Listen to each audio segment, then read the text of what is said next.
Hi ಎಲ್ಲರಿಗೂ ನಮಸ್ಕಾರ. Welcome to mini log. ನಾವಿವತ್ತು ಆ್ಯಕ್ಚುಲಿ ಮಲ್ಪೆಗೆ ಹೊರಟ್ವಿ. ಮಧ್ಯಾಹ್ನ ತುಂಬ ಬಿಸಿಲಿರೋದ್ರಿಂದ ಎಲ್ಲೂ ಹೋಗೋಕ್ಕಾಗಲ್ಲ. ಉಡುಪಿ ಅಂದರೆ ಗೊತ್ತಲ್ವ, ಸಿಕ್ಕಾಬಟ್ಟೆ ಬಿಸಿಲಿರುತ್ತೆ. ಸೊ ಸಂಜೆ ಪ್ಲ್ಯಾನ್ ಮಾಡಿಕೊಂಡು ಮಲ್ಪೆ ಬೀಚ್ಗಂತ ಹೋದ್ವಿ. ನನ್ನ ಮಗಳು ಸ್ವಲ್ಪ ಹೊತ್ತು ಆಟಾಡಬೇಕು ಅಂತ ಅಂದ್ಲು. ಆಲ್ರೆಡಿ ನಾವು ಹೋಗೋಷ್ಟೊತ್ತಿಗೆ 5:45 ಆಗಿತ್ತು. ಅವಳಿಗೆ ಜಾಸ್ತಿ ಆಡೋಕ್ಕೆ ಟೈಮ್ ಸಿಗಲಿಲ್ಲ. ತುಂಬ ಜನ ಇದ್ದರು. ಸಮ್ಮರ್ ಹಾಲಿಡೇಸ್ ಆಗಿರೋದ್ರಿಂದ ತುಂಬ ಜನ ಇದ್ದರು.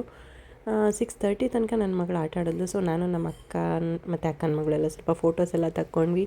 ಅದಾದಮೇಲೆ 6:30ಗೆ ಆಲ್ರೆಡಿ ಸೆಕ್ಯೂರಿಟಿ ಬಂದುಬಿಟ್ಟು ಕೆಳಗಡೆ ನೀರು ಹತ್ರ ನಿಲ್ಲಕ್ಕೆ ಬಿಡ್ತಾ ಇರಲಿಲ್ಲ. ಎಲ್ಲ ಹೋಗಿ ಅಂತ ಹೇಳ್ತಾಯಿದ್ರು.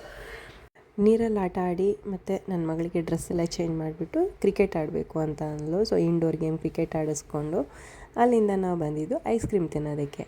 ಸ್ಕೂಬಿಡು ಐಸ್ ಕ್ರೀಮ್ ರೆಗ್ಯುಲರಾಗಿ ನಾವು ಬಂದು ತಿನ್ನೋದು ಇಲ್ಲಿ ಸ್ಕೂಬಿಡು. ಅಲ್ಲಿ ನ್ಯಾಚುರಲ್ ಫ್ಲೇವರ್ ಐಸ್ ಕ್ರೀಮ್ ಆಗಿರುತ್ತೆ, ತುಂಬ ಚೆನ್ನಾಗಿರುತ್ತೆ. ನನ್ನ ಫೇವ್ರೆಟ್ ಚಿಕ್ಕು, ನನ್ನ ಮಗಳು ಬಟರ್ ಸ್ಕಾಚು, ಅಕ್ಕನ ಬಟರ್ ಸ್ಕಾಚ್ ತೊಗೊಂಡ್ಲು. ಎಲ್ಲ ಐಸ್ ಕ್ರೀಮ್ ಎಲ್ಲ ತಿಂದ್ವಿ. But one of the favourite ice cream ನನಗೆ ಇಲ್ಲಿ ಸ್ಕೂಬಿಡು ಅಂತ. ಮಲ್ಪೆ ಬೀಚಿಗೆ ಬಂದರೆ ನೀವು ಮಿಸ್ ಮಾಡಬೇಡಿ ಇಲ್ಲಿ ಹೋಗಿ. ಇದಾದಮೇಲೆ ನಾವು ಅಲ್ಲಿಂದ ಸ್ವಲ್ಪ ಮುಂದೆ ಬಂದು ನನ್ನ ಫೇವ್ರೇಟ್ ಕೋಕೋನಟ್ ಆಯಿಲ್ದು ಚುರುಮುರಿ. ಸೊ ಇದು ನೆಕ್ಸ್ಟ್ ಟೈಮ್ ಟ್ರೈ ಮಾಡಿ ನೀವು. ಕೋಕೋನಟ್ ಆಯಿಲಲ್ಲಿ ಮಾಡಿರೋ ಫ್ಲೇವರು ಸೊ ಮಂಗಳೂರು ಉಡುಪಿಯವ್ರಿಗೆ ಇಷ್ಟ ಆಗುತ್ತೆ. ಬಟ್ ನೀವು ಟ್ರೈ ಮಾಡಿ, ತುಂಬ ಚೆನ್ನಾಗಿರುತ್ತೆ. ಸೊ ಇದಾಗಿತ್ತು ಇವತ್ತಿನ ನಮ್ಮ ಮಿನಿ ಲಾಗ್.